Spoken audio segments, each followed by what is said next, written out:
ओम नमो भगवते वासुदेवाय। ओम नमो भगवते वासुदेवाय।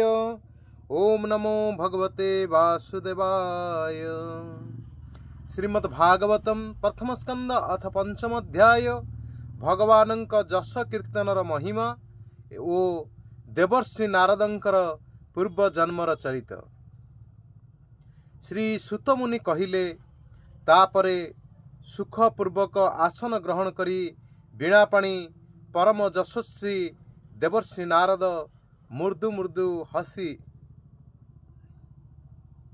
पाखरे बसिथिबा व्यासदेवंकु पचारिले, महाभाग व्यासदेव, आपणकर शरीर और मन उभये निज निज कर्म और चिंतन रे संतुष्ट तो? मु निसंदेह जे आपण जहा किछि जानिबाकु चाहिथिले ताहा संपूर्ण हृदयंगम करि सारिछंती। कारण आपण जेउ महाभारत रचना करिछंती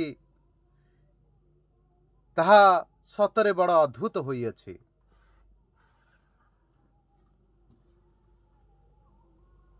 सेथिरे तो धर्म आदि सब पुरुषार्थ पूर्ण होई रहिछि। सनातन ब्रह्म तत्वर सत्य निर्णय पाई मध्य आपण गभीर विचार विमर्श करिछंती एवं ताहा उपलब्धि मध्य करिछंती। तथापि हे देव, आपण अकुतार्थ पुरुषंक परि शोकग्रस्त दिशुछंती काहेकि? व्यासदेव कहिले, आपण मो विषय जहा सबु कहिले से सबु सत्य, किंतु एते होई मध्य मु मो हृदय रे संतोष लाभ करि पारु नाही। एहार कारण जे कोन ताहा मध्य मु जानि पारु नाही। आपणकर ज्ञान हेउछि अगाध। आपण हेउछंती भगवानंकर साक्षात मानस पुत्र। तेणु मु आपणଙ୍କୁ मोर असंतोषर कारण पचारुछि। हे नारद, आपण समस्त गुप्त रहस्य को जानिछंती। कारण आपण सही पुराण पुरुषंकर उपासना करुछंती, जे कि प्रकृति एवं पुरुष उभयंकर हेउछंती स्वामी, जे निजे असंग होई रही मध्य निजर संकल्प मात्र के गुणमानक द्वारा संसारर स्थिति उत्पत्ति एवं प्रलय करिथांती। आपण एई त्रिलोकरे सूर्यंक परि भ्रमण करुथांती एवं प्राणवायु परि समस्तंक अंतररे जोग बल विद्यमान रहुथिबारु समस्तंकर अंतकरणर मध्य आपण साक्षी अटंती। मु मध्य धर्म मार्ग रे चालुची तथा परम ब्रह्म और शब्द ब्रह्म उभयंक विषय रे मध्य मोर पूर्ण ज्ञान रहिअछि। एपरि होइथिबारु मु तो परम आनंद रे मग्न रहिबा कथा, किंतु मते सेपरि परमानंदर अनुभव हेउ नाही काहेकि? सुतरां मो साधना रे अबा केउ विशेष अभाव रही जाइछि ताहा कृपा करी आपण मते कुहंतु।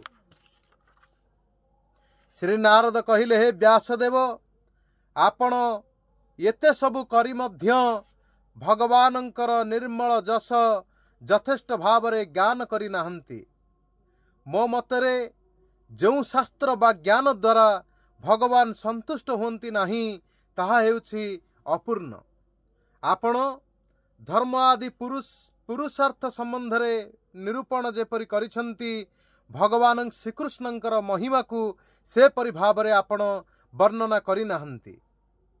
कोनोसी वाणी रसभाव अलंकार आदि रे जेते पूर्ण हेउथाउ ना काहेकि, सेथिरे जदि भगवान श्रीकृष्णंकर जगत पावनी जश कीर्तन करा जाई नाही, तेबे सही रचना बा वाणी को कुआ खाइबा पाई ओइठा फोपड़ा जाइथिबा स्थान परि अपवित्र बोली धरा जाए। मानस सरोवर रे कमनीय पद्मवन रे विहार करुथिबा हंस मानक परि ब्रह्मधाम रे विहार करुथिबा सेही भगवत चरणार वृंदरे जो माने आश्रित सेही परमहंस भक्त माने कदापि सेही वाणी बा रचना रे रमण करंती नाही। अन्य पक्षरे जोथिरे सुंदर रचना शैली नाही कि मधुर शब्दावली नाही, अथच जहार प्रत्येक पंक्ति बा श्लोक भगवानंकर जश सूचक विभिन्न नामयुक्त सेही बाणी बा रचना लोकमानंकर सकल पाप को मध्य नाश कर दिए। सत्पुरुष माने से परी बाणी बा रचना ही श्रवण गान तथा कीर्तन करती। निष्काम भाव रे करा जाइथिबा कर्म जदि भगवत भक्ति रहित होइथाय तेबे ताहा कौनसी प्रकार मध्य शोभा पाए नहीं। से परी भगवत भक्ति शून्य शास्त्र ज्ञान रे मध्य शोभा रुहे नहीं। तेणु भगवत भक्ति रे युक्त होई निजर सकल कर्म तथा शास्त्राभ्यास करिबा मध्य आवश्यक। भक्तियुक्त कर्म और ज्ञान अनंत फल को प्रदान करिथाय। जो कर्म कामना शक्त होई करा जाए ताहा कर्ता को जन्म मृत्यु आवर्तन रे पकाई दिए। तेणु ताहा सर्वदा अशुभ मध्य होइथाय। से परी कर्म विषय रे कौन अबाउ मु कहिबी। ता छड़ा निष्काम भाव रे करा जाउथिबा कर्म मध्य जदि भगवान को अर्पण करा न जाए तेबे ताहा मध्य शोभनीय हुए नहीं। हे महाभाग व्यासदेव, आपणकर दृष्टि हेउची अमोघ, आपणकर कीर्ति मध्य पवित्र। आपण हेउचंती सत्यपरायण एवं दृढ़व्रत। तेणु सकल जीवन को बंधन मुक्त करिबा निमंते आपण एथर समाधिस्थ होई अचिंत्य शक्ति भगवानंकर विभिन्न लीला स्मरण करंतु। मनुष्य भगवानंकर लीला छाड़ी अन्य किछि कहिबाकू इच्छा कले से सही इच्छा द्वारा निर्मित नाना नाम रूपर भ्रमरे पड़ जाए। ताहार बुद्धि भेदभाव रे पूर्ण हो जाए। घूर्णी बात्यारे पड़ी आंदोलित हेउथिबा नौका जेपरी कौनसी स्थान रे स्थिर होई रही पारे नहीं, ताहार चंचल बुद्धि सेही परी कौनसी वस्तु रे स्थिर रही पारे नहीं। संसारी मनुष्य तो स्वाभाविक रूपे विषय जाल रे पड़ी घांटी हेउथांती। पुणी आपण धर्म नाम रे लोकन को निंदित सकाम कर्म करने को मध्य आज्ञा देइछंती। यह ठीक हैला नहीं। कारण आपणकर वचन अनुजाई पूर्वोक्त निंदित कर्म को ही सही अज्ञानी माने मुख्य धर्म बोली धरी बसुछंती। पशुवध निषेध बोली सेमानंकु जेते बुझाइले भी सेमाने ताहाकु न शुणी अधर्म को ही धर्म बोली मानुछंती। आपण हेउछंती विद्वान। अनंत शक्तिशाली भगवानंकर विभिन्न अलौकिक लीला विषय आपण भल भाव रे जानती। ता सहित वैराग्यरु मिलुथिबा आनंदानुभव विषय मध्य आपणकर ज्ञान रही अछि। तेणु रजो तमादि गुण मानकर प्रवृत्त तथा सेही सबु गुण हेतु आत्मस्वरूप ज्ञान रु वंचित रहिथिबा संसारी लोक मानक प्रति करुणा करी सेमानंकु भगवानंकर विभिन्न अलौकिक लीला को दर्शन करांतु। जा फल कि सेमाने भगवत भक्ति रे निमग्न रही निजर आत्मस्वरूप साक्षात्कार करि परिबे। जो मनुष्य काम्य कर्म को न करी भगवत भक्ति रे ही मज्जी रहंती तांकर भक्ति पूर्ण रूपे परिपक्व हेबा पूर्वरु जदि तांकर मृत्यु हो जाए तेबे कौन सही भक्तंकर कौनसी अशुभ वा अमंगल हुए। अन्य पक्षरे केही जदि काम्य कर्म रे ही लागी रहिछि भगवत भक्ति प्रति विमुख होइछंती तांकर कौन केबे भी विशेष लाभ होइथाय। भक्ति नथिले ब्रह्मलोक ठारू आरंभ करी निम्न लोक पर्यंत जे कौनसी लोक रे जेते भ्रमण कले मध्य केही हेले परमानंद रूपी सुख को लाभ करि परिबे नहीं। जे ज्ञानी से जानिबा उचित जे संसार सुख दुख सबु कालर प्रभाव रे स्वत गोटिए परे गोटिए होई आसीथांती। तेणु से सबु पाई कौनसी प्रयत्न न करी भगवान को भक्ति करिबा ही आवश्यक। भगवत भक्तिर प्रभाव अत्यंत असामान्य। हे आत्मस्वरूप व्यासदेव, भगवान श्रीकृष्ण चरण कमलर उपासक अन्य सामान्य लोकंक परी संसार बंधन रे पड़ती नहीं। से भगवानंकर चरण कमल को एते प्रगाढ़ भाव रे आलिंगन करी धरी थांती जे ताहा आउ छाड़ी पारंती नहीं। परमानंदर स्वाद एपरी जे ताहा थरे चाखी देले से आउ ताहा को छाड़ी न पारी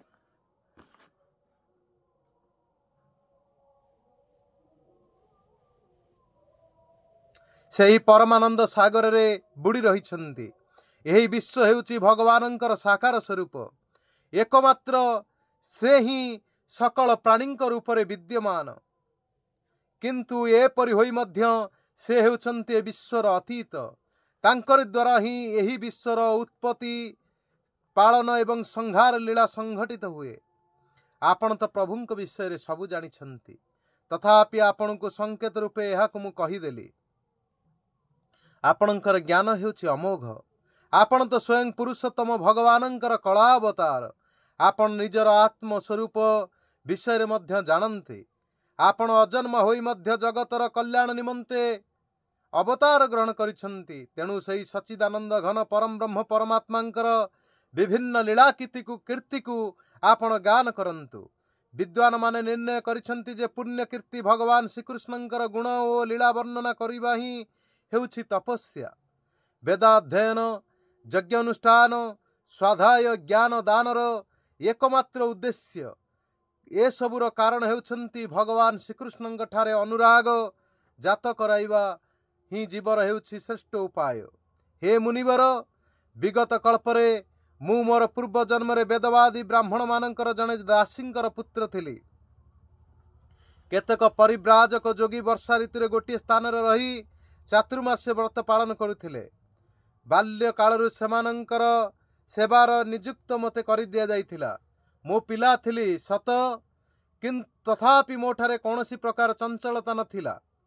मो जितेंद्रिय होई खेलकूदर दूरे रही सेमानंकर आज्ञा अनुसार तांकर सेवा करुथिली।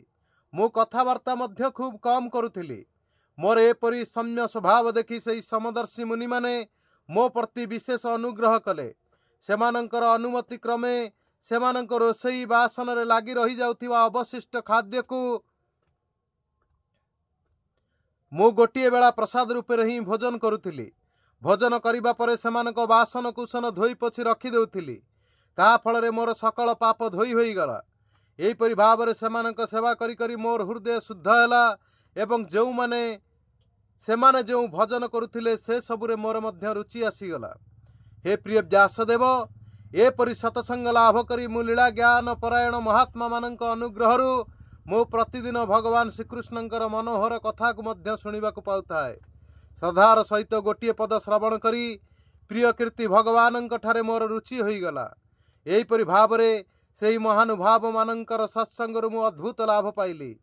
मु मानुछि ए सबु हेउछि सेही महात्मा मानंकर असीम कृपा। हे महामुने, भगवानंक प्रति रुचि होई जिबारु सेही मनोहर कीर्ति प्रभुंक ठारे मोर बुद्धि मध्य निश्चल होईगला। निश्चल बुद्धि हेतु मु समग्र सत असत रूप जगत को अर्थात प्रकृति ओ तार कार्य उत्पन्न चराचर जगत को परम ब्रह्म आत्मा रे माया हेतु कल्पित होइथिबा अनुभव कली। एपरि भाव रे वर्षा शरत ऋतु बीतिबा पर्यंत सेही महात्मा मुनि माने प्रत्यह 3 थर श्रीहरिंकर निर्मल जस संकीर्तन करुथिले एवं मु श्रद्धार सहित ताहाकु श्रवण करुथिली। ता फल मोर चित्तरे रजगुण एवं तमगुण नाश होईगला। हृदय भक्ति देवींकर आविर्भाव हैला। मु सेमानंक प्रति बड़ अनुरक्त थिली, विनयी थिली। सेमानंकर सेवा करिबा जोगु मोर समस्त पाप नष्ट होई जाइथिला। मोर हृदय रे श्रद्धा थिला। इंद्रिय माने संयत थिले। काय मन वाक्य रे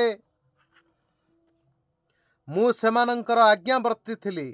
सेही दिन वत्सल महात्मा माने सेठारु चली जिबा समय रे कृपा करी मते एभली गुह्यतम ज्ञान उपदेश देले, जो उपदेश की स्वयं भगवान निज श्री मुखरे प्रदान करिछन्ति। से उपदेश पाई मो जगत स्रष्टा भगवान श्रीकृष्णंकर मायार प्रभाव को जानीगले। ताहा जानीगले प्रभुंकर परम पद प्राप्त हो जाए एवं आत्मस्वरूप ज्ञान मध्य हो जाए।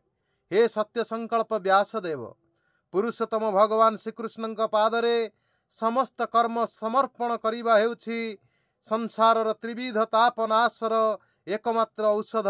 यह मु आपनଙ୍କୁ कहिदेली। हे साधु शिरोमणि, जो पदार्थ सेवन कले प्राणी मानक रोग हुए, चिकित्सा विधि अनुसार से पदार्थ प्रयोग कले से रोग कौन दूर हो जाए नहीं? ठीक से परी सकल कर्म मनुष्य को जन्म मृत्यु रूपी संसार चक्र रे पकाई दिए सत, तथापि से कर्म यदि भगवान को समर्पण कर दिया जाए तेबे ताहार कर्मपण शक्ति नष्ट हो जाए। सुतरां भगवत प्रीत्यार्थे जहाँ भी कर्म करा जाए सेथिरु भक्ति जोगयुक्त ज्ञान लाभ हुए। से भगवत प्रीत्यार्थ कर्म को भगवानंकर आज्ञा अनुसार आचरण करी लोके बारंबार भगवान श्रीकृष्णंकर नाम गुण और लीलार कीर्तन तथा स्मरण करती। मझिरे मझिरे भगवान को स्तुति करी कहती, नमो भगवते तुभ्यं वासुदेवाय धीमहि पद्मनाय निरुद्धाय नाम संकर्षणाय च इति मूर्ति विध्यानेन मंत्र मूर्ति ममूर्तिकं जजते यज्ञ पुरुषं स सम्यक दर्शनं पुमान। हे प्रभु, आपण ही हेउछंती भगवान श्री वासुदेव। आपण को नमस्कार।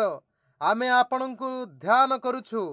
प्रद्युम्न अनिरुद्ध एवं संकर्षण को मध्य आमर नमस्कार। एहिपरि भाव रे जो पुरुष चतुर्व्यूह रूपी भगवान मूर्ति मानक नाम द्वारा प्राकृत मूर्ति रहित मंत्र मूर्ति यज्ञ पुरुष को पूजा करती सेमानंकर ज्ञान हेउछि पूर्ण एवं यथार्थ।